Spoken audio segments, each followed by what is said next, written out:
Welcome to టీ10 నేను రేవతి. ద్వేషపూరిత ప్రసంగాల విషయంలో యూపీలో స్వామి రామస్వరూపానందపై ఎఫ్ఐఆర్ దాఖలు అయినప్పటికీ ఆయన తీరులో మార్పు రాలేదు. తాజాగా మహిళలపై హింసకు ఆయన పిలుపునిచ్చారు. ఇదంతా వారం వ్యవధిలోనే జరగడం గమనార్హం. అయితే తాజా వ్యాఖ్యలకు సంబంధించిన సదరు స్వామిపై పోలీసులు ఎలాంటి చర్యలు తీసుకోకపోవడం గమనార్హం. దీంతో ఇటు స్వామి అటు పోలీసు అధికారుల తీరుపై ముస్లిం సంఘాల నేతలు, సామాజిక కార్యకర్తలు ఆగ్రహం వ్యక్తం చేస్తున్నారు.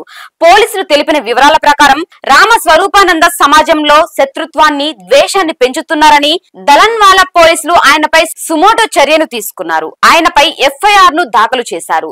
ద్వేషపూరిత ప్రసంగాలపై సుప్రీంకోర్టు మార్గదర్శకాలకు అనుగుణంగా ఆయనపై చర్య తీసుకున్నట్టు దలన్వాలా పోలీసులు ఇప్పటికే వెల్లడించారు. ఒక తరగతికి వ్యతిరేకంగా హింసకు ఆయన పిలుపునిచ్చారు. గత నెల 14 నుంచి 18 మధ్య ఘాజియాబాద్ లోని ఒక ఫామ్ హౌస్ లో జరిగిన ఒక కార్యక్రమంలో ఆయన ఈ వివాదాస్పద వ్యాఖ్యలు చేశారు. దీనికి సంబంధించిన ఒక వీడియో సోషల్ మీడియాలో వైరల్ గా మారింది. ముస్లింలకు వ్యతిరేకంగా ఆయుధాలు పట్టాలని ఈ కార్యక్రమానికి వచ్చిన భారీ జనసందోహాన్ని ఉద్దేశిస్తూ ఆయన అన్నట్టు ఆ వీడియోలో ఉన్నది. దీనిపై స్థానిక ఏసీపీ అభిషేక్ శ్రీవాస్తవను ప్రశ్నించగా ఆయన స్పందించలేదు.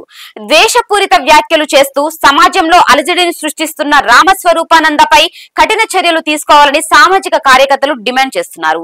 యూపీలోని యోగి పాలనలో ముస్లింలపై ద్వేషపూరిత వ్యాఖ్యలు నిత్యకృత్యమయ్యాయని, వీటికి అడ్డుకట్ట పడాల్సిన అవసరం చాలా ఉన్నదని వారు అంటున్నారు. ఇది వాటి న్యూస్. చూస్తూనే ఉండండి టీ10.